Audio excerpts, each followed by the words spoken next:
இப்போ நபி ஸல்லல்லாஹு அலைஹி வஸல்லம் எப்ப மெஹராஜ் பயணத்தை மேற்கொண்டாங்க?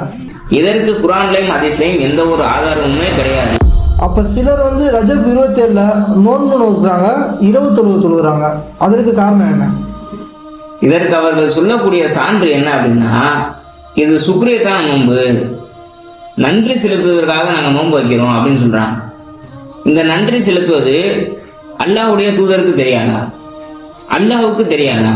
மேராஜ் பயணத்திற்கு நோன்பு வச்சு நன்றி செலுத்துவதாக இருந்தால் அதை முதலில் செய்யக்கூடியவர்களாக நபிகள் நாயகம் ஸல்லல்லாஹு அலைஹி வஸல்லம் அவர்கள் இருந்திருப்பார்கள். அப்போ மார்க்கத்தில் இல்லாத ஒன்றை மார்க்கத்தில் கொண்டு வராங்க. இதைத்தான் அல்லாஹ்வின் தூதர் ஸல்லல்லாஹு அலைஹி வஸல்லம் அவர்கள் நமக்கு எச்சரித்தார்கள். குல்லு பிதஅத்தின் தலாலா வ குல்லு தலாலத்தின் ஃபின்னார்.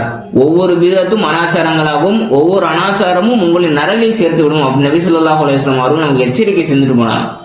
நன்றி செலுத்துவதாக இருந்தால் அது அல்லாஹ்வின் தூதர் நமக்கு காட்டி தந்திருக்க வேண்டும். அல்லாஹ்வின் தூதர் நமக்கு காட்டித் தராத எந்த ஒன்றையும் நாம் செய்யக்கூடாது. அல்லாஹ்வின் தூதர் காட்டித் தராததை நாம் செய்வது சிறந்ததா?